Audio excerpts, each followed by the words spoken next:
this is Matt O'Leary, and today I've got a triple for you. This is a new segment called Big Hitters, and it's going to take the place of my review-a-thon videos from the last couple months. Basically what I'm doing is reviewing three of my most anticipated albums from the month that I didn't get around to reviewing in full. And these are also a little more prominent, a little more popular releases.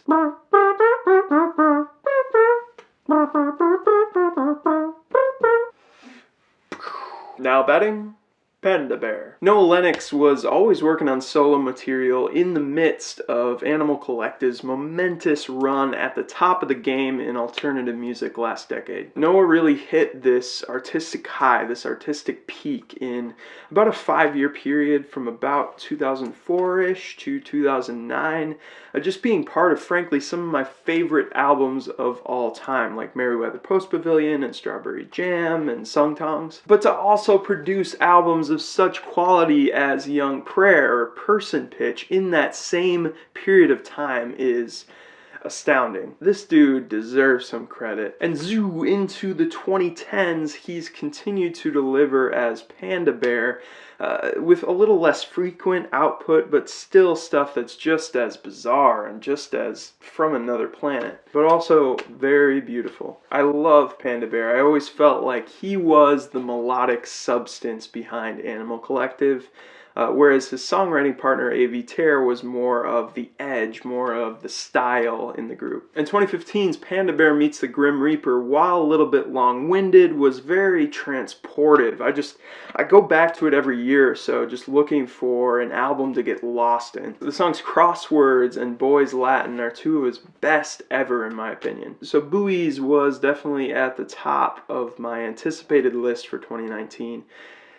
And it definitely keeps Panda Bear's calling card at the forefront, which is that just very sunshiny, very pure, Brian Wilson-esque, just pristine, almost foghorn-like voice. Every little vocal trick on Buoys is one I feel like I've heard before, which is a little bit frustrating because he just has such a mastery of electronics that I feel like he could do even more with his voice. It's like Rodney Mullen just doing some kickflips. Except for Noah, it's adding those third interval harmonies and the slide in. Oh! Sometimes he adds a little flourish like on Dolphin, where the effect on his voice just hollows it out and makes it seem like he's underwater. Or the auto-tune high notes on Master, which is just such a cute moment. Oh Noah, you gentle soul. Part of a thank you to you. And this perfectly smooth tone goes really well with the album's name and the constant nautical sound effects of like a bubble rising to the surface or a buoy bobbing in and out of the water.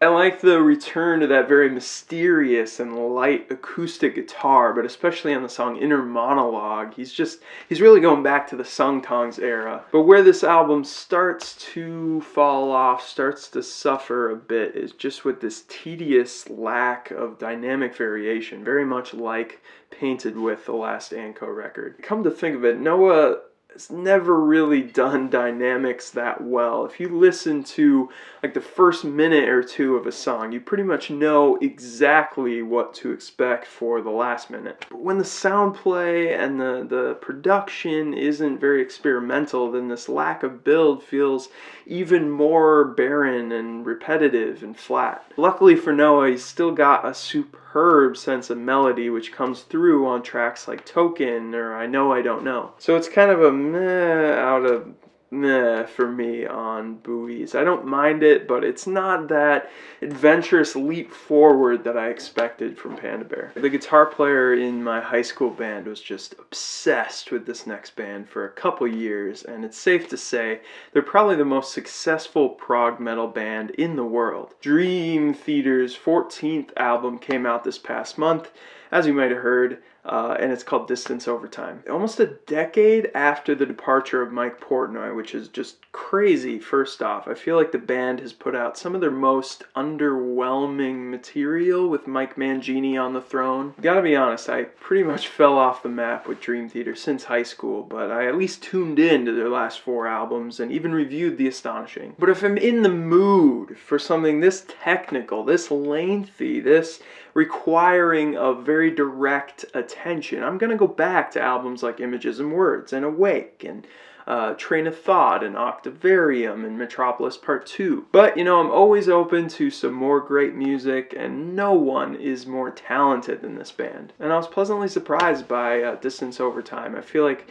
the brevity of a lot of the songs made it more digestible, you know. Just 6 minutes, guys. Just, that's cool. And there are some brilliant hooks and choruses that break up all the Petrucci and Rudis mayhem. Untethered Angel and Barstool Warrior are perfect examples of the balance between something you have to decode and tease apart versus just sections you can jam along to and sing along to. And Dream Theater's always doing so many fascinating things from a theory perspective. It's really hard to know how they make decisions about something like rhythms when pretty much every instrumentalist in the band is a wizard. But songs like At Wit's End and Pale Blue Dot are just assaults of arpeggios and stuttering chugs. Fallen to Light juxtaposes these very 80s Metallica tones with this dreamy chorus that's just to die for. I love the structure of the track, which drops out about halfway for this gorgeous acoustic riff. There's so many competing moods and energies in this song, which pair very nicely with John Myung's very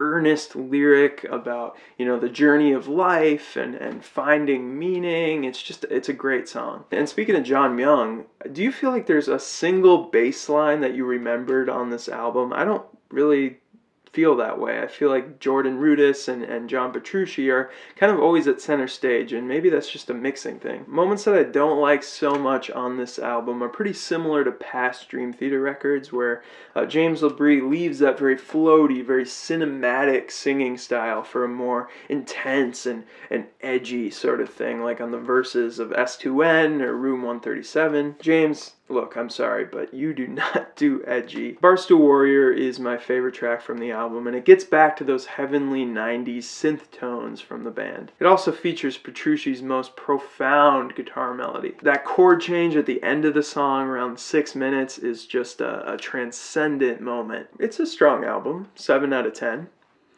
Well done, Dream Theater. Way to be, boys. 23-year-old UK artist Amber Bain is here, folks, as The Japanese House. This one's called Good at Falling. I've been following Amber through this build-up of 4 EPs up to this debut album, and I really feel like it is leading to an inevitably huge career from a very, very talented and gifted musician. And the aesthetic and the brand of The Japanese House has just been locked in from the get-go. It's very clean, it's very bright, it's very minimalistic, and the music can be a little bit languid at times, but it's also bristling with this youthful energy. And she's playing this polished dream pop and electronica music, which matches that extremely well.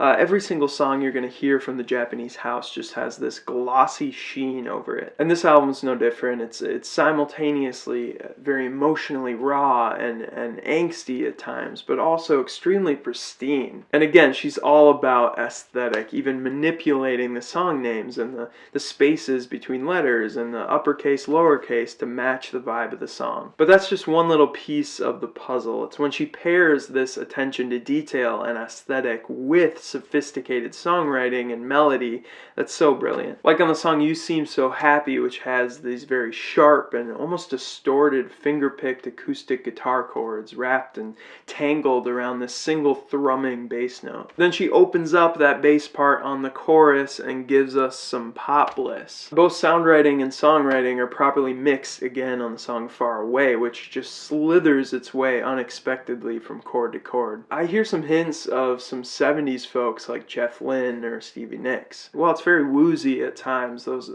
harmonized vocal layers just cut through and draw blood with just how visceral and just how unapologetically lush they are. I've never really connected lyrically with anything Amber's doing, and maybe that's just because it's so personal, it's so just intimate, that I'd rather just let her diary be her diary and not get too nosy about it. But she's got it all going on, and I feel like she has the pop appeal to break into the mainstream if she keeps at it. This is a goosebumps and chills inducing record. The Japanese House has such a solid foundation to work with, no pun intended, and I just hope she takes it into even more bold and experimental territory. I think you put this on with just about any group of people and they're gonna have good things to say. It has the accessibility of music you'd hear at a Forever 21, but doesn't pander, and it's way smarter, obviously. My real complaint with the record, if I have any, is that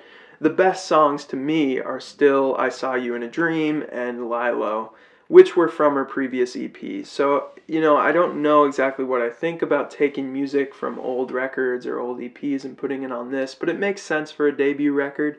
It's just that none of the new material really outdoes that stuff. I do love the very stripped down, reimagined version of I Saw You in a Dream. This one is an 8 out of 10 for me. How do you do that thing with the bum, bum, bum, bum, infinity? Alright, that's it for this month's big hitters. Those are 3 very different albums stylistically, so enjoy that. I think that's pretty cool. And I'll be back very soon with a beginner's guide video to a certain subgenre of music that I like to cover on this channel. So stay tuned for that, and as always, thank you so much for watching.